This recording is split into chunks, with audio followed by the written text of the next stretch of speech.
प्रिय विद्यार्थियों, आज हम पढ़ेंगे कार्यशील पूंजी की मात्रा निर्धारित करने वाले घटक के बारे में। तो यह कुल 14 घटक हैं। इनमें से जो पहला घटक है वह है व्यवसाय की प्रकृति। तो व्यवसाय की जो प्रकृति है वह कार्यशील पूंजी की मात्रा पर महत्वपूर्ण प्रभाव डालती है। अब देखो, अधिक और जो नियमित मांग वाले व्यवसाय हैं, जैसे जीवन यापन करने के लिए जो आवश्यक वस्तुएं उत्पादित करने वाली संस्थाएं हैं, या जो जन उपयोगी संस्थाएं हैं, जैसे मान लो रेलवे कंपनियां हैं, परिवहन संस्थाएं हैं और विद्युत कंपनियां हैं, इनमें अपेक्षाकृत कम कार्यशील पूंजी की आवश्यकता होती है। और इनमें कम कार्यशील पूंजी की आवश्यकता के पीछे क्या कारण है? क्योंकि उनके व्यवसाय के की जो रोकड़ प्राप्ति तथा वस्तुओं के बजाय सेवाओं की बिक्री के कारण ऐसा हो सकता है या संभव होता है। और इसके जब हम विपरीत देखें, तो जो विलासिता की वस्तुएं उत्पादित करने वाली संस्थाएं हैं या व्यापारिक संस्थाएं हैं, उनमें पर्याप्त मात्रा में कार्यशील पूंजी की आवश्यकता होती है। और इनमें जो विलासिता की वस्तुएं उत्पादित करने वाली संस्थाएं हैं, इनमें पर्याप्त कार्यशील पूंजी की आवश्यकता के पीछे कारण ये है, क्योंकि जो परिवर्तनशील मांग के कारण और उन संस्थाओं को अधिक मात्रा में या प्रचुर मात्रा में अपने पास माल का स्टॉक रखना पड़ता है। फिर आता है व्यवसाय है उसका आकार। व्यवसाय का आकार है वह भी कार्यशील पूंजी की मात्रा निर्धारण का एक महत्वपूर्ण घटक है। आकार का निर्धारण उत्पादन के पैमाने के आधार पर किया जा सकता है। एक बड़े पैमाने पर उत्पादन करने वाली संस्था में कार्यशील पूंजी की मात्रा छोटे पैमाने पर उत्पादन करने वाली संस्था की तुलना में कम होगी। यानी कि जो व्यवसाय का आकार है वह है केवल जो उसका पैमाना है उसके आधार पे जो कार्यशील पूंजी की आवश्यकता है उसको निर्धारित करता है। फिर है तकनीकी परिवर्तन। तकनीकी परिवर्तन के कारण कच्चे माल के प्रक्रियांकन में सुधार, क्षय में बचत और अधिक उत्पादकता तथा तीव्र गति से उत्पादन संभव होता है। और ये सभी सुधार जो हैं वह संस्था को स्कंद में न्यूनतम विनियोग करने के लिए प्रेरित करते हैं। और इस प्रकार तकनीकी परिवर्तन जो है वो कार्यशील पूंजी की मात्रा को प्रभावित करते हैं। यदि संस्था स्वचालन को अपनाती है तो इससे कार्यशील पूंजी की आवश्यकता कम होगी। और इसके विपरीत यदि श्रम प्रधान प्रक्रिया का अनुसरण करती है तो कार्यशील पूंजी की अधिक आवश्यकता होगी। और यदि उनके पास उन्नत तकनीक है तो उन्नत तकनीक के कारण उत्पादन की प्रक्रिया जितनी कम होगी, कार्यशील पूंजी की उतनी ही कम आवश्यकता होगी। तो तकनीकी परिवर्तन है वह भी पूंजी की मात्रा निर्धारित करने में महत्वपूर्ण घटक है। फिर है परिचालन चक्र की अवधि। किसी संस्था की कार्यशील पूंजी की मात्रा है वह परिचालन चक्र की अवधि के द्वारा निर्धारित की जाती है।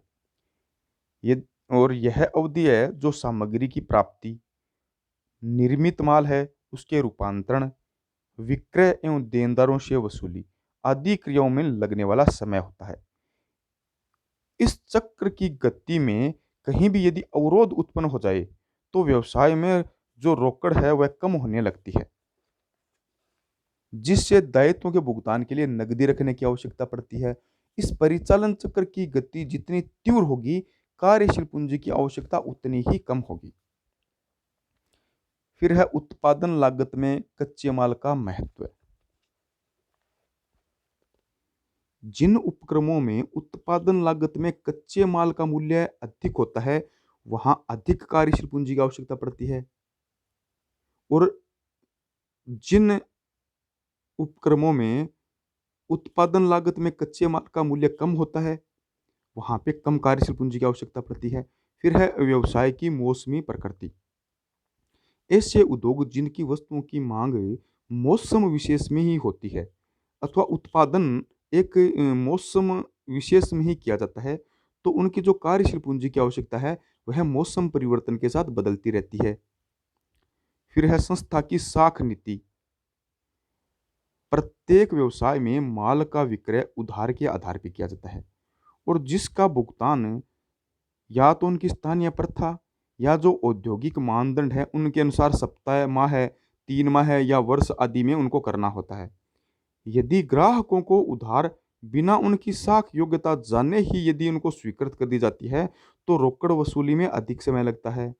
यह वसूली अवधि जितनी लंबी होगी अथवा प्राप्त वित्तों की आवर्ती धीमी होगी, उतनी ही कार्यशील पूंजी की आवश्यकता अधिक होगी।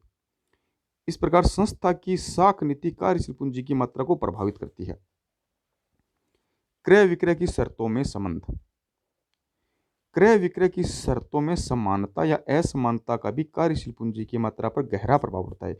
यदि कोई संस्था कच्चे माल का क्रय नकद करती है तथा अपने ग्राहकों को उधार माल बेचती है, तो उसे अधिक कार्यशील पूंजी की आवश्यकता होगी।